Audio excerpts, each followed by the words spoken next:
And afterward, God, What's the Father, as it is understood in Trinitarian and Binitarian theology, The Binitarian kasi exalted ito. this being. If we were only talking about one being, it is felt that the lesson of humility would not be drawn, because the lesson of humility is in relationship to persons. How do you explain Philippians? All right. 2. Let me give you a general statement, and then I'll address this one. And that is, in the New Testament, we do find a distinction between God and Jesus, or Father and Son. But the oneness theology does acknowledge that. The distinction. But here's the thing we say. It is not a distinction of two divine persons. Rather, this distinction is to protect the authentic humanity of Jesus Christ. If Jesus... but remember, you said that humanity only came to view in an incarnational sense. And I believe this is pre-incarnation. Well, let's look at it and see. But let me make sure that we understand. If Jesus was going to take our place as our kinsman redeemer, our substitutionary sacrifice, he had to be just like us in every way except for sin. Yes. So in every way that we relate to God, we speak to God, we pray to God, Jesus had to do the same. That does not prove he was a second person. If it did, it would prove he was an inferior second person. But rather, it proves that he was an authentic human being. So notice what's going on here.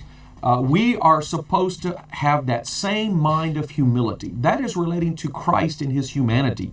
If there were a second person of the Trinity, he wouldn't be more humble than the first person of the Trinity. No. He would be equal. No, but he never kept. This is what it says. He did not count equality with God a thing to be grasped or held on to more accurately. But he emptied himself. Well, it was this emptying, this kenosis, which constituted the humility. But that is referring not to the pre-incarnate state. That is the incarnation, the life, the ministry, the death, the burial, the resurrection. When it says he emptied. Isaiah 53:12 said he poured out his soul in death. That's different. This emptying, this incarnation, is not the crucifixion. It's all of it. No, the incarnation represents this is humiliation. Hear it again, Dr. Bernard. Verse 6.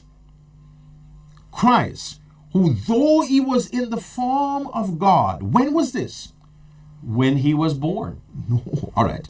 Did not count equality with God a thing to be grasped or to be held on to. I think the Greek is harpo. But emptied himself, taking the form of a servant, being born in the likeness of men.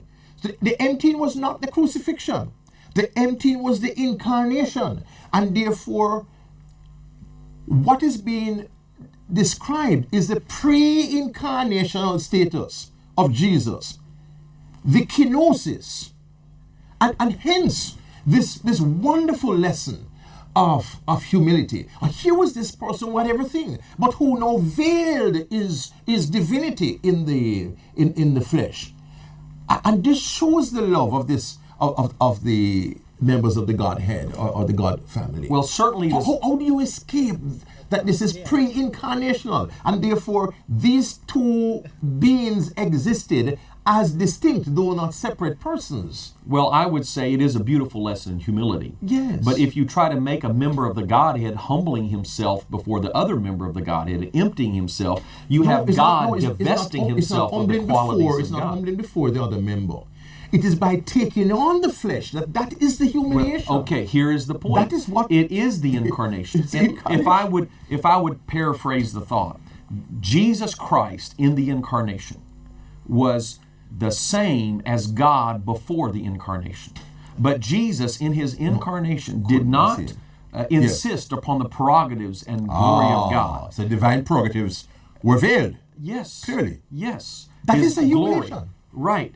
But it doesn't require two persons. All it's saying is Jesus in the incarnation is equal to God before the incarnation. But then it says, therefore God has highly exalted him. Right. But according to your view, you would have exalted himself. Well, wait a minute. It seems to refer... Jesus is God. No, but yeah, he is God. And then we have to come back to what oneness is. But when it says, therefore, God highly exalted him, Jesus. That man. We seem to be talking about That two man. We're talking The about flesh. God, distinct persons. not persons. We're talking about God, and we're talking about... Hypostasis. So if you want to get Yes. technical, if you don't want to say persons, But if you say, you're assuming that God equals Father, whereas you're changing the definition of God. No, God. Because The Jesus Son is God. Yes. Yes. Yes. So I'm saying, whatever your Because- definition of God, if you say God is the Trinity, then you have a distinction between the Trinity and the second person, Let's Jesus. take our break.